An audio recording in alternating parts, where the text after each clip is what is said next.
بسم الله الرحمن الرحیم. ستړي مسئ. پروټیکشن مانیټرینګ څه ته وایي؟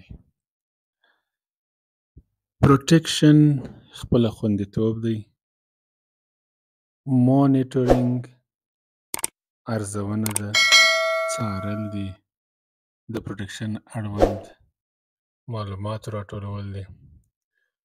د پروټیکشن په وضعیت باندې ځان پوه کول دي.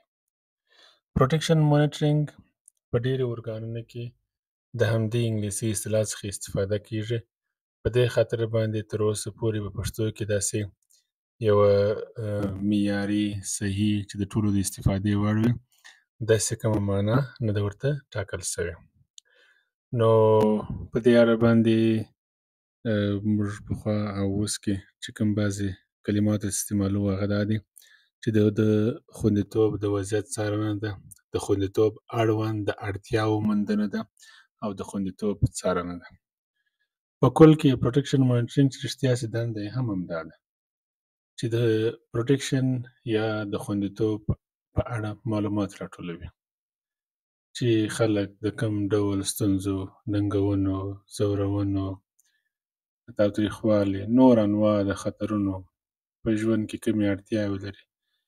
د طبیعي آفاتو هم د انساني آفاتو د پېښېدو څخه وروسته دوی د کومو ستونزو او ننګونو سره مخامخ دي. یعنې په کل کې د خلکو د وضعیت په اړه باندې ډیټا راټولیږي.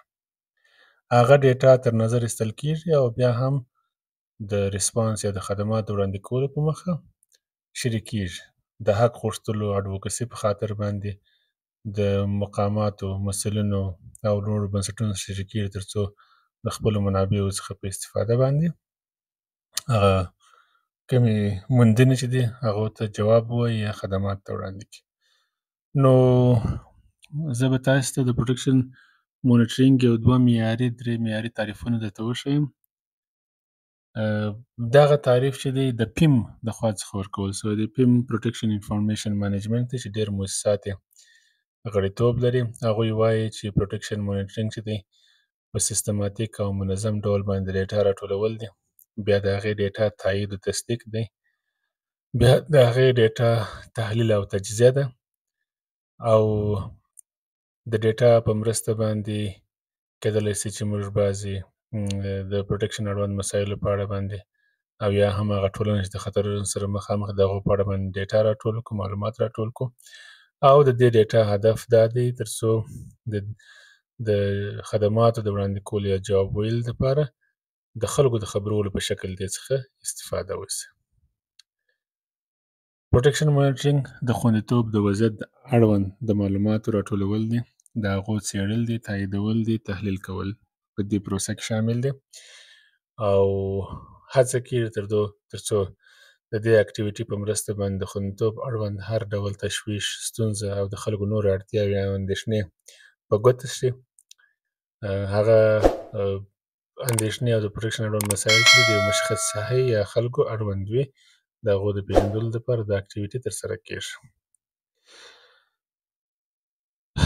د یو بشري فعالیت په ډول باندې د خوندیتوب د وضعیت څارنه، د خوندیتوب اړوند مسایلو سیر، د معلوماتو راټولول او نشرول د دغه اکټیویټي په وسیله باندې سرته رسیږي.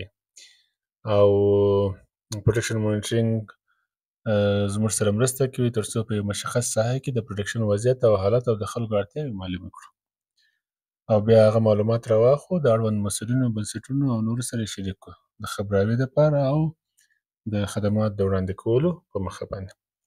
پروټیکشن مانیټرینګ په ارګانونو پورې اړه لري چې دوی سره کوم پروګرامونه تطبیق کوي، په کومو ساحو کې کار کوي.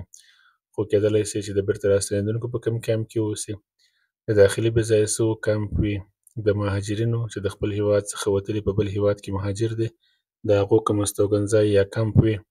کېدای سي یو مشخصه ساحه وي چیرې چې زیانمن خلک ژوند کوي. په یو محلي ټولنه کې کېدای سي اړتیاوې ډېرې زیاتې وي او داسې نور. نو دا بیا په ارګانونو پورې اړه لري چې دوی په کومو ساحو کې مانیټرینګ کوي. دا اوس بعضې ارګانونه دي چې پر سرحد باندې مانیټرینګ ترسره کوي، بعضې د بیرته راستنېدونکو دپاره چې کوم مشخص ځایونه په نښت سوي دي هلته مانیټرینګ ترسره کوي او بعضې مؤسسات یې په موبایل ټیمونو کې یا هم په سټاټیک کې په فکس سنټرونو کې په خپل شاوخوا کې مانیټرینګ ترسره کوي تر څو د خلکو په اړتیاوو باندې ځان پوه کړي نو ځای ارګان پورې اړه لري چې دوی په کومه ساحه کې کار کوي او همدارنګه د مونیټرینګ د هدف خلک چې دي هغه هم مختلف دي. بعضې انجوګانې دي چې مطلب د یوازې داخلي بې ځایه شویو مونیټرینګ ترسره کوي، بعضې د بیرته راستنېدونکو یا ریټرنیز یې ترسره کوي، بعضې د مهاجرینو لپاره، بعضې هم داسې وي چې داخلي بې ځایه شوي بیرته راستنېدونکي ټولو ګډوډ مونیټرینګ کوي، بعضې مشخص د ښځو، ماشومانو، مالیت لرونکي خلکو یا هغه تاوتریخوالو سره مخامخ وي، او بعضې بنسټونه دي چې په کل کې په یوه ساحه کې عمومي مونیټرینګ ترسره کوي د هرې ډلې او هر ګروپ څخه سره تر څو ځان د هغوی په اړتیاوو او په ستونزو باندې پوه کړي. ډېره زیاته مننه. دا شوه د پروټکشن مونیټرینګ پېژندګلوي. خوشحاله اوسئ.